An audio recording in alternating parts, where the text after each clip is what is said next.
Alhamdulillahilladzi arsala rasulahu bil huda wa dinil haq liyudhhirahu 'ala dini kullihi wa kafa billahi shahidan. Asyhadu an la ilaha illallah wahdahu la syarika lah wa asyhadu anna Muhammadan 'abduhu wa rasuluh alladzi la nabiyya ba'dah. Wassalatu wassalamu ala asyrafil anbiya'i wal mursalin nabiyina Muhammadin wa ala alihi wa ashabihi wa man tabi'ahu bi ihsanin ila yaumiddin, amma ba'du. Alhamdulillah, di malam hari ini Allah Subhanahu wa taala masih memberikan kita kemampuan untuk sama-sama berkumpul di rumahnya dalam keadaan hujan yang merupakan rahmat dan keberkahan dari Allah Subhanahu wa taala. Mudah-mudahan kita mendapatkan dampak dari rahmat dan keberkahan dari Allah melalui hujan yang Allah turunkan kepada kita. Allahumma shayban nafi'an. Ya Allah, jadikanlah hujan ini sebagai manfaat.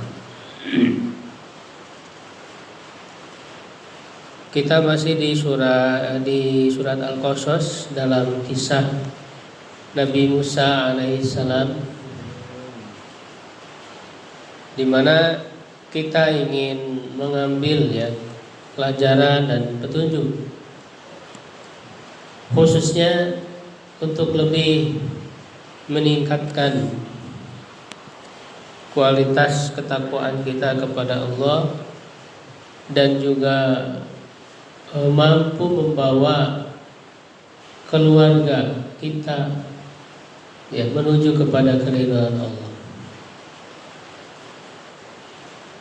Sebagaimana yang selalu kita berdoa kepada Allah, ya Rabbana hablana min azwajina wa dzurriyyatina qurrata a'yun. Ya Allah, anugerahkanlah kepada kami dari pasangan-pasangan kami dan keturunan kami penyejuk mata, dan jadikanlah kami waj'alna lil muttaqina imama, imam bagi orang-orang yang bertakwa. Jadi misi atau visi dan misi hidup seorang muslim tidak hanya soleh untuk sendiri, tapi harus membawa keluarga yang sama-sama soleh, yang sama-sama bertakwa kepada Allah, bahkan lebih dari itu menjadi imam bagi orang-orang bertakwa. Lil muttaqina imaman. Bagaimana kita bisa membawa keluarga kita di jalan ketakwaan kepada Allah? Tentu dimulai dari orientasi di dalam menjalani kehidupan, termasuk di dalam kehidupan berkeluarga, bahwa tiada lain hidup kita ini untuk ibadah kepada Allah. Kalau semua diniatkan dilakukan semata-mata untuk ibadah sebagai bentuk ketaatan kepada Allah Subhanahu wa taala, maka tidak akan ada yang kecewa, karena semuanya dipersembahkan untuk Allah, bergantung kepada Allah. Karena kalau berharap kepada manusia akan kecewa. Jadi seorang suami yang memberikan nafkah, yang membimbing istri, kalau dilakukan karena Allah, dengan ikhlas karena Allah, maka tidak akan kecewa. Begitu juga seorang istri yang taat kepada suaminya, mengurus anak-anaknya. Kalau semua dilakukan hanya karena Allah, ikhlas karena Allah, bukan karena suami, bukan karena manusia, maka tidak akan kecewa.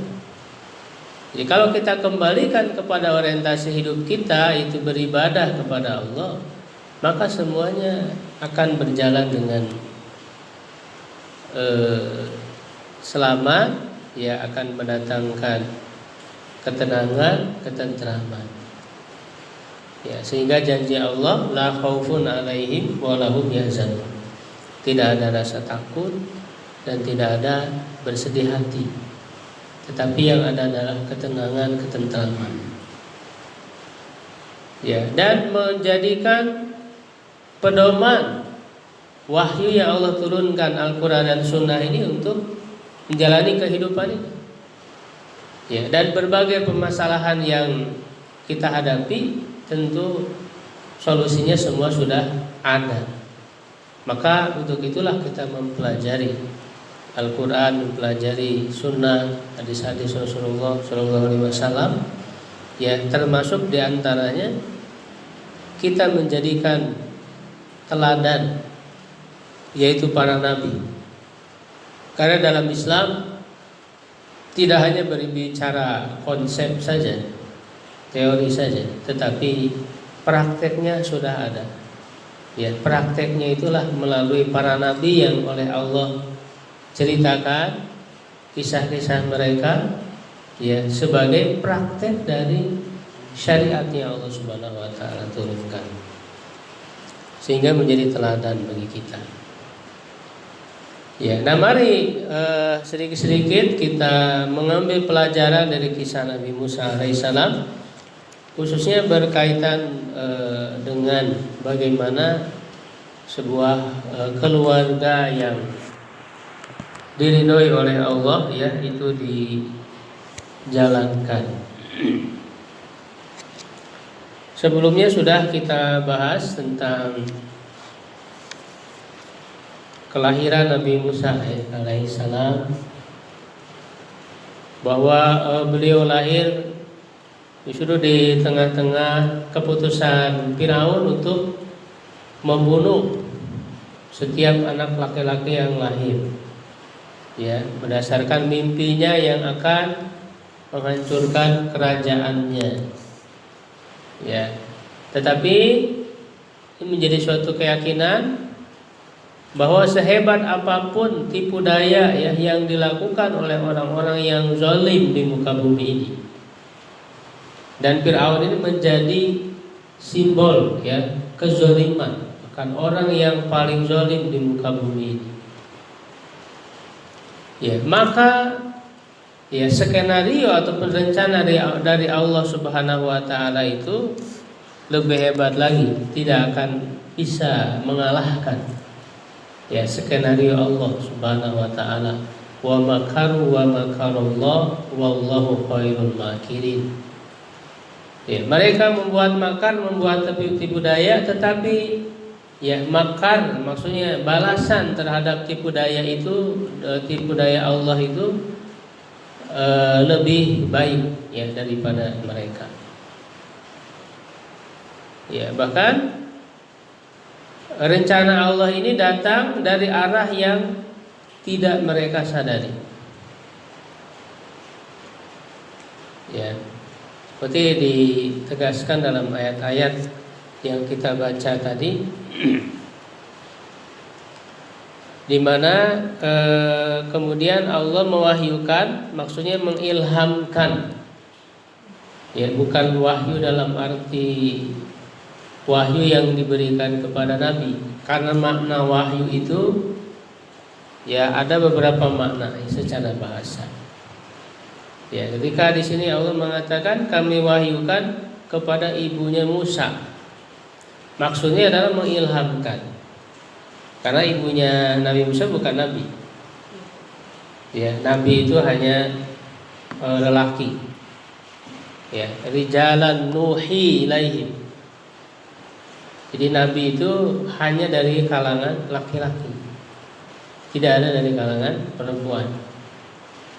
Ya, jadi kami wahyukan kepada ibunya Musa, maksudnya mengilhamkan. Ya, sebagai manusia biasa, bukan nabi. Ya, jadi mengilhamkan, memahamkan ke dalam hati, ya, ibu Musa dorongan, ya, untuk melakukan, ya, apa yang Allah perintahkan ke dalam dirinya, yaitu apa, an ardihi, ya, untuk menyusuinya, Ya, dan fa idza khifti alaihi, jika kamu khawatir, fa'alqihi fil yammi. Ya, maka hanyutkanlah dia di laut, maksudnya di sungai Nil. Ya, jangan takut, jangan bersedih, sesungguhnya kami akan mengembalikannya kepadamu dan menjadikan dia termasuk rasul. Ya kan? Gitu. Jadi ini adalah rencana Allah, skenario Allah. Dihanyutkanlah ya Nabi Musa alaihissalam ketika masih bayi itu, ya, yang pada akhirnya kemudian dipungut oleh keluarganya Firaun, ya, diambil oleh istrinya begitu, dan meminta kepada Firaun agar jangan membunuhnya, ya, dan sudah menjadi ketentuan Allah bahwa istrinya Firaun ini menjadi suka ya kepada bayi itu. Qurratu ainin, ya, dialah Musa penyejuk mataku. Ya, wala taqtulu, jangan kamu membunuhnya, semoga dia bermanfaat bagi kita, ya, atau kita menjadikannya sebagai anak. Wahum la yashurun, kata Allah. Nah, inilah mereka tidak menyadari, ya, bahwa ini merupakan rencana Allah yang justru Nabi Musa itu akan, ya, menghentikan kezaliman Firaun itu. Ya. Wa asbaha fuadu ummi Musa farigho, dan hati ibu Nabi Musa alaihissalam menjadi kosong, ya, karena memikirkan anaknya. Ya, in kadat latubdi bihi, ya, sungguh hampir saja dia akan membuka, ya, menyatakan tentang rahasia, ya, Musa itu. Laula an rabatna ala qalbiha, jikalau tidak kami teguhkan atas hatinya kesabaran, litakuna minal mu'minin, agar dia menjadi termasuk orang yang beriman. Ya, manusiawi seorang ibu yang mengkhawatirkan anaknya. Ya. Maka sampai ibunya itu hampir saja membuka rahasia bahwa lahir, ya, dari dirinya seorang anak laki-laki, dan itu akan membahayakan bagi Nabi Musa alaihissalam, karena bala tentara Firaun itu, ya, mencari setiap anak laki-laki yang lahir. Gitu. Tetapi kemudian Allah menyelamatkannya, ya, dengan cara yang tidak disadari, ya, oleh Firaun itu sendiri. Ya, dan menyuruh kepada saudari Nabi Musa alaihissalam untuk mengikutinya dari kejauhan. Ya, dilihat, ya, agar ketika dihanyutkan itu betul-betul tidak tenggelam, ya. Dia berjalan terus diperhatikan dari kejauhan sampai kemudian melintas di istana itu, ya, dan diambil oleh istrinya Firaun. Dan Allah telah menyebutkan di ayat sebelumnya, ya, bahwa kata Allah, kami akan mengembalikannya kepadamu. Ya, dan itulah yang terjadi. Ya, ketika diambil oleh istrinya Firaun itu kan tentu Nabi Musa sebagai bayi, ya, butuh untuk menyusui. Maka dicarilah, ya, orang yang bisa menyusui, ya, tetapi setiap orang yang dibawa, ya, setiap ibu yang dibawa untuk menyusui Nabi Musa itu, ya, Nabi Musa itu menolak, ya, tidak mau. Ya, wa harramna alaihil maradi. Ya, dan ini merupakan kehendak dari Allah SWT. Wa harramna, dan kami cegah alaihi, atas Nabi Musa itu, al-maradi, para wanita yang menyusui, untuk menyusuinya. Min qablu, sebelum kepada ibunya. Nah, jadi Ini janji Allah yang terbukti. Kata Allah, kami akan mengembalikannya kepadamu. Nah, dengan cara seperti ini. Ya, lalu datanglah saudari Musa ini ya kepada pihak Firaun yang mencarikan ibu yang menyusuinya. Kata saudarinya itu, hal adullukum ala ahli baitin yakfulunahu lakum. Ya, apakah atau maukah aku tunjukkan kepada kalian kepada keluarga, ya suatu keluarga yang akan bisa mengasuhnya untuk kalian, ya, dan mereka adalah orang-orang yang baik kepadanya. Ya, faradadnahu ila ummihi, maka kami kembalikan dia kepada ibunya. Ya, ini yang bisa menyusui itu hanya ibunya saja. Nabi Musa itu hanya mau menyusu ya kepada ibunya saja, dan akhirnya dibawa kembali ke rumahnya dalam keadaan selamat, ya kan? Bahkan diberikan upah oleh Firaun itu, anaknya selamat, kemudian keluarganya juga ya mendapatkan rizki. Ya, inilah karunia dari Allah Subhanahu wa taala kalau kita mengikuti perintah dari Allah Subhanahu wa taala. Setiap perintah Allah itu pasti akan mendatangkan kebaikan. Ya, karena Allah Maha tahu, sedangkan manusia tidak mengetahui. Allah lebih tahu mana yang lebih maslahat untuk manusia. Ya.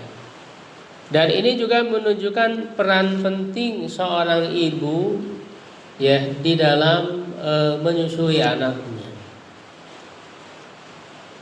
Ya, makanya kenapa panggilan seorang ibu itu lebih dahulu ya dipenuhi ya daripada ayah. Kata Rasulullah SAW ya ketika ditanya oleh sahabat, siapakah orang yang aku harus berbuat baik kepadanya? Ya, kata Rasulullah, ummuka, ibumu. Ya, kata sahabat, sumaman, kemudian siapa? Kata Rasul, ummuka, ibumu, sumaman, kemudian siapa? Ummuka, sampai 3 kali. Ya kan? Baru yang keempat ketika ditanya, sumaman, kemudian siapa? Abuka, ayahmu. Jadi 3 kali seorang ibu itu dipenuhi panggilannya, harus lebih didahulukan. Ya, bakti seorang anak, ya kan? Lalu yang keempatnya baru kepada ayahnya. Ya, nah ternyata ada keistimewaan seorang ibu yang tidak bisa dilakukan oleh seorang ayah. Ya, yaitu paling tidak 3 hal. Kenapa dia mendapatkan 3 keistimewaan ya untuk diberikan bakti oleh anak kepadanya ya dengan 3 kali? Karena ada 3 pekerjaan yang dilakukan oleh perempuan yang membuat dia istimewa dan tidak bisa dikerjakan oleh laki-laki. Yaitu apa? 1, mengandung. Yang kedua, melahirkan, dan yang ketiga, menyusui. Ya, seorang ayah mau bagaimanapun nggak bisa melakukan ini. Ya, tidak bisa melakukan ini. Nah, ini adalah tugas istimewa, tidak bisa dianggap sepele. Ya, tidak bisa dianggap sepele. Begitu. Disitulah kemuliaannya seorang ibu. Tapi kalau perempuan sudah tidak lagi senang ya untuk melakukan ini, ya tidak mau hamil, tidak mau melahirkan, ya tidak mau menyusui anak, ya kan? Dia meninggalkan tugas istimewanya. Ya. Dan itu merupakan perjuangan yang sangat berat ya bagi perempuan. Baik itu mengandung, melahirkan, itu berat. Kan Allah menggambarkannya wahnan ala wahni. Ya kan, wahnan ala wahni itu kesulitan yang bertumpuk-tumpuk. Wahnan ala wahni, penderitaan di atas penderitaan yang tidak akan pernah dirasakan oleh laki-laki oleh para ayah gitu. Termasuk menyusui itu nggak bisa dianggap sepele juga. Menyusui itu, dan menyusui itu sebagaimana yang Allah ajarkan adalah selama 2 tahun. Ya, selama 2 tahun. Wal walidatu yurdi'na auladahunna haulaini kamilain liman arada an yutimma radha'ah. Ya, para ibu itu yurdi'na, menyusui. Ya. Auladahunna, anak-anaknya, haulaini kamilain, 2 tahun sempurna. Ya, bagi orang yang ingin menyempurnakan penyusuan. Ya, kata yurdina itu ada proses itu, menyusui. Ya, ada proses. Tidak hanya memberikan susu tapi menyusui. Ya, makanya harus secara langsung. Tidak bisa sekarang susunya dimasukkan ke gelas, simpan di kulkas dan diberikan. Ya kan? Tidak hanya memberikan susu tapi ada proses menyusui seorang ibu kepada anaknya. Ya. Nah, peran ini dicontohkan oleh ibunya ya, Nabi Musa alaihissalam ya, kepada Nabi Musa. Dan ini juga merupakan kasih sayang Allah Subhanahu wa taala kepada ibunya ya, yang dia itu beriman ya. Sehingga Allah Subhanahu wa taala menginginkan ibunya itu tidak bersedih dan menegaskan ya, anna wa'dallahi haqqun, bahwa janji Allah itu pasti benar. Ya kan? Tadi kan sudah disebutkan, Allah berjanji akan dikembalikan kepada terjadi. Tidak ada janji Allah itu meleset. Semuanya pasti benar. Hanya tinggal kita meyakini ataukah tidak. Ya, keyakinan kita kuat atau tidak akan janji Allah Subhanahu wa taala. Ya, dan juga di sini ada peran saudari ya, saudarinya Nabi Musa alaihissalam. Jadi bahkan dia adalah seorang saudari perempuan ya, saudarinya Nabi Musa itu, tapi diberikan tugas yang cukup berat ya. Karena dalam suasana genting seperti itu, bagaimana kalau orang kemudian tahu ya, mengetahui di situ yang bayi yang dia bawa, yang dia hanyutkan, sampai terus memperhatikan hingga selamat ya, kemudian mendatangi keluarga Firaun gitu ya. Nah, ini menunjukkan bahwa antara saudara ya harus saling tolong menolong, dan juga dalam kondisi-kondisi tertentu seorang perempuan atau seorang anak perempuan memiliki andil peran yang besar, sehingga kita tidak boleh menyepelekan anak perempuan. Ya, dimana pada zaman jahiliyah itu kan mereka tidak senang kalau lahir anak perempuan, karena perempuan itu tidak ada harganya. Ya, ceritakan bahwa kalau lahir anak perempuan, mereka itu merasa malu, menanggung malu, wajah mereka itu memerah karena rasa malunya itu. Kenapa? Karena perempuan sudah tidak ada harganya. Ya, bisa diperjualbelikan dan sebagainya. Ya, padahal anak perempuan itu sendiri punya keistimewaan ya, diantaranya dalam kisah ini ya, dia punya peran besar ya di dalam menyelamatkan Nabi Musa alaihissalam. Ya, begitu juga dalam kisah-kisah ya Nabi Muhammad SAW. Ya, banyak peran perempuan, walaupun perempuan tidak langsung berada di depan layar, ya, itu di dalam perjuangan, tetapi mereka di belakang layar, tapi perannya sangat besar. Karena kesuksesan seorang laki-laki, seorang suami itu pasti ada peran istri di belakang. Ya. Seperti misalnya dalam peristiwa hijrah Nabi Muhammad SAW. Ya, itu kan yang sangat berperan adalah keluarga Abu Bakar Siddiq. Jadi Abu Bakar Siddiq dan keluarganya. Abu Bakar Siddiq dan keluarganya itu punya andil yang besar, punya keistimewaan ya di dalam menghantarkan hijrah Nabi. Abu Bakar yang menemani, yang melayani. Ya tidak cukup di situ, tapi bahkan menyediakan kendaraan. Ya kan, disiapkan kedua unta yang terbaiknya. Ya. Kemudian juga menyediakan makanan, minuman. Ya. Gembalaan kambing yang digembalakan oleh pembantunya.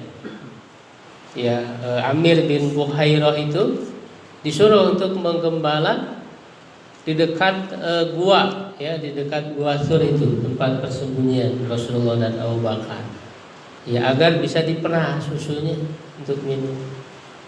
Dan juga untuk menghilangkan jejak kaki Abdullah anaknya Abu Bakar, berperan untuk mencari berita di tengah orang-orang kafir itu, termasuk anak perempuan Abu Bakar. Jadi anak perempuan punya andil yang besar. Dia yang menyiapkan makanan selama 3 hari di gua Sur itu. Asma, dan dia masih muda, masih remaja. Ya. Tapi perannya sangat luar biasa. Bagaimana dia bisa berjalan membawa makanan ya di tengah genting orang-orang pada mencari Nabi Muhammad. Ya, bagaimana dia bisa kemudian mengantar makanan itu, kan begitu. Ya, sampai punya kecerdasan. Ya, dan dengan kecerdasan itu dia menjadi diberikan gelar yang terkenal. Ya, yaitu gelar Zatu Nitoqain, perempuan yang mempunyai 2 ikat pinggang. Ya, yaitu adalah ketika Rasulullah SAW dan Abu Bakar akan berangkat, ya, di pagi hari Senin. Ya, Asma ya lupa untuk membawa tali yang untuk mengikat makanan itu di unta itu. Tetapi kemudian dengan kecerdasannya dia memotong ikat pinggangnya menjadi 2. Yang satunya dijadikan sebagai tali yang mengikat makanan agar bisa dibawa oleh Rasulullah dan Abu Bakar. Ya, karena ini adalah diantara contoh bagaimana peran seorang anak perempuan. Ya kan, kadang-kadang kan bisa jadi suatu keluarga menginginkan anak laki-laki, tapi kemudian lahir anak perempuan yang kadang kecewa dan sebagainya, padahal itu sudah menjadi takdir dari Allah Subhanahu wa taala. Lahir laki-laki atau perempuan sudah ketentuan dari Allah, harus kita terima, harus kita syukuri. Kesalahan orang tua adalah itu tadi, merasa kecewa. Ya, kalau kecewa yang normal ya itu manusiawi. Tetapi setelah itu tetap kita harus bersyukur. Seperti halnya kelahiran Maryam. Ya kan? Istrinya Imran itu kan menginginkan anak laki-laki. Gitu. Kenapa? Karena Imrannya sudah meninggal. Ya, dia menginginkan lahir seorang anak laki-laki yang bisa menggantikan ayahnya sebagai pemimpin, ya, di Baitul Maqdis itu, sebagai pemimpin. Inni nadartu ma fi batni muharraran. Ya, tetapi ketika lahir ternyata seorang perempuan, Maryam. Inni wada'tuha untha. Ya kan? Tapi oleh Allah tetap dorong untuk bersyukur ya kepada Allah, dan tetap tidak meninggalkan nadarnya untuk menjadikan anaknya itu tinggal di mihrab, ya, masjid. Sampai kemudian Allah memberikan keistimewaan kepada Maryam, ya, dan menjadikan Maryam itu adalah sebagai sebaik-baik perempuan yang Allah pilih, ya, di semesta alam ini. Inna Allah astafaki wa taharaki wastafaki ala nisa'il alamin. Sungguhnya Allah memilihmu, ya, dari semua perempuan di dunia ini. Ya, kemudian lahir Nabi Isa alaihissalam dari Maryam. Nah, ini diantara pelajaran bagaimana Allah Subhanahu wa taala mengistimewakan seorang anak perempuan yang bisa jadi itu menjadi kebaikan, keberkahan dari Allah bagi keluarga yang memiliki anak perempuan. Bahkan Nabi Muhammad SAW itu kan anaknya perempuan semuanya yang masih hidupnya. Sedangkan anak laki-laki meninggal semua ketika dalam keadaan kecil. Dari mulai Qasim, Abdullah, ya kan, Ibrahim, semuanya meninggal dalam keadaan ketika anak masih kecil, belum dewasa. Dan yang sampai dewasa itu hanya perempuan saja. Yaitu siapa? Anak-anak perempuan Rasul? Zainab, Fatimah, Ruqayyah, ya, Ummu Kulsum.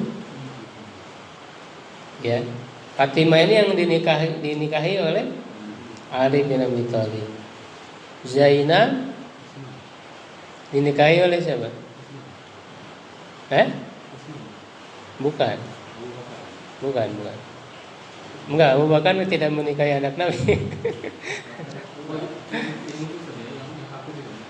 Ya, awalnya kafir, ya, dia sudah menikah sebelum Islam, sudah menikah sebelumnya. Ya, sempat dipisahkan dulu oleh Nabi. Ya kan, ketika suaminya masih kafir itu, tapi kemudian akhirnya kan masuk Islam. Siapa namanya? As bin Rabi, ya, tidak salah. Yang dinikahi Utsman itu siapa? Ruqayyah dan Ummu Kulsum. Tapi enggak sekaligus, ya. Ruqayyah meninggal lalu dinikahkan kepada Ummu Kulsum. Karena kalau langsung dua-duanya enggak boleh. Tidak boleh menggabungkan dua saudari. Ya, wa antajma'u bainal ukhtain, tidak boleh. Makanya Utsman itu dijuluki sebagai apa? Gelarnya Dzun-Nurain, yang memiliki dua cahaya. Maksudnya menikahi dua putri Rasulullah SAW. Ketika Ummu Kulsum meninggal, kalau kata Rasulullah, kalau masih ada anak perempuanku, aku akan nikahkan lagi kepadamu. Tapi sudah tidak ada. Sudah tidak ada. Dan Rasulullah berhasil mendidik anak perempuan, sehingga teladan di dalam mendidik anak perempuan, ya Rasulullah langsung bagaimana beliau mendidik anak-anak yang perempuannya itu. Ya, kalau mendidik anak laki-laki, siapa teladannya? Nabi Ibrahim alaihissalam. Ya, karena anaknya Nabi Ibrahim itu Ishak, Ismail, laki-laki. Makanya dua nabi ini selalu kita baca dalam salawat kita, ya. Allahumma sholli ala Muhammad wa ala ali Muhammad kama shallaita ala Ibrahim wa ala ali Ibrahim. Ya. Karena dua-duanya menjadi teladan yang sempurna. Di dalam Al-Quran ada dua nabi, ya, yang disuruh oleh Allah Subhanahu wa taala untuk menjadikannya sebagai teladan yang baik, uswatun hasanah secara lengkap, yaitu Nabi Muhammad, laqad kana lakum fi Rasulillah uswatun hasanah. Yang kedua, Nabi Ibrahim. Ya, kata Allah dalam surat Al-Mumtahanah. Itu uswatun hasanah fi Ibrahim, pada diri Nabi Ibrahim alaihissalam. Kenapa? Karena keluarga Nabi Ibrahim alaihissalam itu menjadi teladan. Dari mulai Nabi Ibrahim, istrinya, anak-anaknya, cucu-cucu terus, sehingga bahkan keturunan Nabi Ibrahim dan keturunan para nabi. Karena nabi-nabi yang lahir setelah Nabi Ibrahim itu pasti keturunan dari Nabi Ibrahim, sehingga diberi gelar Abul Anbiya, bapak dari para nabi. Ya, barangkali itu ya diantara pelajaran yang bisa kita gali pada malam hari ini ya, mudah-mudahan ada manfaatnya. Kalau ada yang ditanyakan silakan.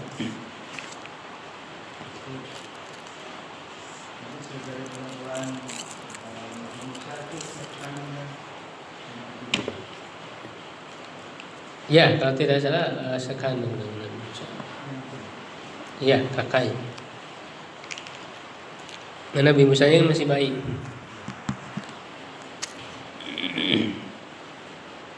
Karena di sini disebutkan li ukhtihi, kepada saudarinya, saudari perempuannya. Kalau saudari ya secara asal ya saudari kandung. Gitu ya. Di sini disebutkan namanya Kulsum gitu.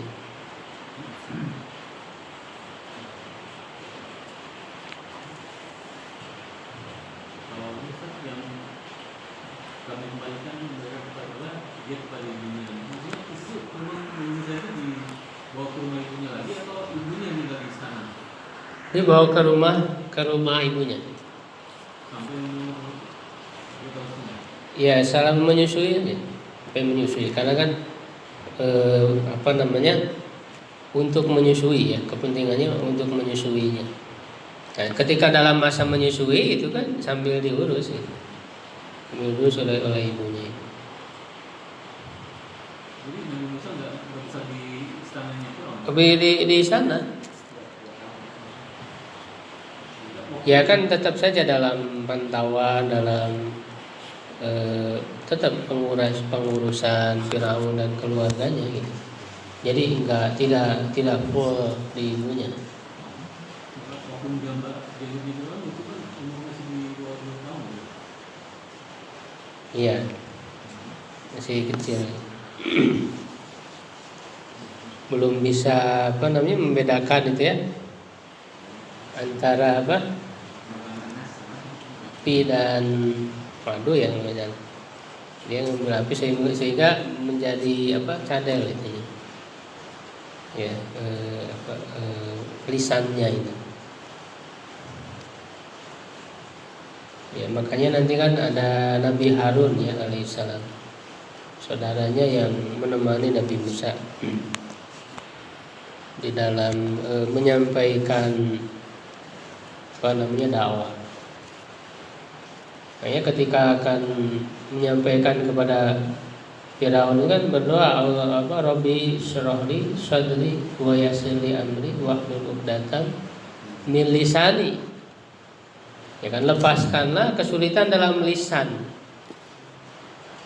Ya kan, agar mereka memahami. Jadi ada pengaruh ya dari bara yang dia makan ya waktu kecil itu, sehingga membuat lisannya menjadi kurang jelas.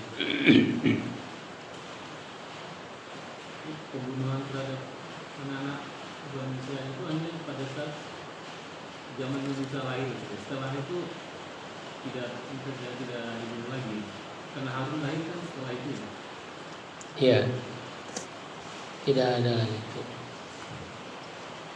Hanya pada masa itu saja, ketika Nabi Musa kemudian beranjak besar ya, tidak diceritakan lagi ya membunuh anak-anak lagi. Karena dianggap ya sudah selesai mungkin. sesuai dengan mimpinya. Gitu. Dan mereka tidak sadar kan ternyata kemudian mimpi itu benar ya terjadi, dan yang mereka urus itulah Nabi Musa alaihissalam yang akan menghancurkan kerajaannya. Ya, jadi memang diurus sejak kecil oleh Firaun, oleh keluarganya. Makanya ada perkataan Firaun yang mengatakan, bukankah kami mengurusmu sejak kecil? Ya, alam apa? Nurabbika. Ya, bertahun-tahun sini, nah, bukankah kami mengurusmu sejak kecil ya, bertahun-tahun? Ya, oleh Firaun, kata Firaun itu. Jadi memang diurus oleh mereka.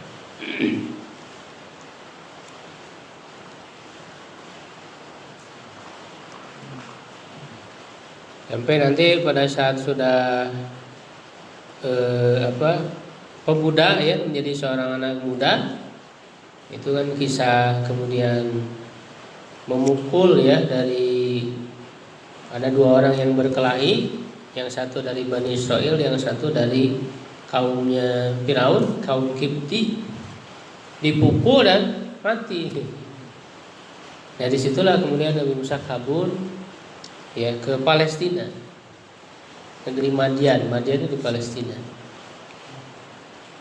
Ya, di sanalah nanti bertemu dengan Nabi Syuaib, dua putrinya itu sedang mengambil air, diambilkan, lalu nanti bekerja selama 10 tahun di Nabi Syuaib itu, dinikahkan, dan baru nanti kembali lagi mendakwahi Firaun.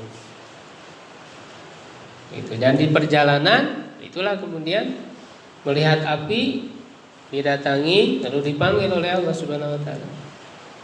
Allah berbicara kepada Nabi Musa, diperintahkan untuk mendatangi Firaun, berdakwahinya, berikanlah mujizat-mujizat. Ya, jadi seperti itu di antara secara ringkas kisah.